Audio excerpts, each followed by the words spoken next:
Assalamualaikum warahmatullahi wabarakatuh. Wilujeng enjing kasadayana dina acara Warta Sunda nyuguhkeun informasi Sunda keur balarea.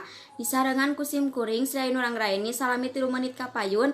Sim kuring bade ngadugikeun informasi kanggo pemirsa sadayana dina acara Warta Sunda edisi kaping 16 Februari 2002 hiji dinten Salasa.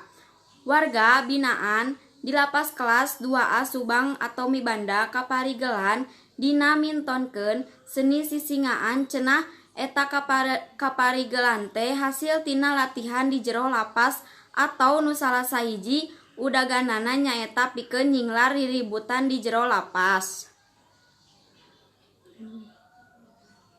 Nu maher milu midang dina seni sisingaan di Subang horeng lain wae seniman atawa ahli seni tradisional bae.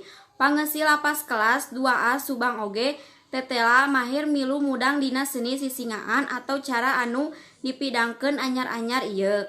Harita warga binaan lapas nu kajiret ku rupa-rupa pasualan hukum teh mintonkeun kabisana dina pidangan sisingaan maranehna milu rerenkeuneukan luyu jeung wirahma waditra nu marigna teu beuheun khas Sunda. Kituna teh bari teu cicing metakeun atraksi dina rupa-rupa gerak. Susi Susilawati Kakanwil Kemekuhukma Jabar nu ngahaja nyangsian eta atraksi warga binaan di Subang nyebutkeun ngarasa reueus marenggeus warga binaan lapas kelas 2A Subang Mibanda kamaheur dina seni Sunda. Nurutkeun Susi eta hal teh alus pikeun nyinglar riributan di jero lapas jeung bisa dijadikeun marga geusan ngaraketkeun hubungan antara patugas lapas jeung warga binaan. Eta hal oge bakal gede mangpaatna upama warga binaan geus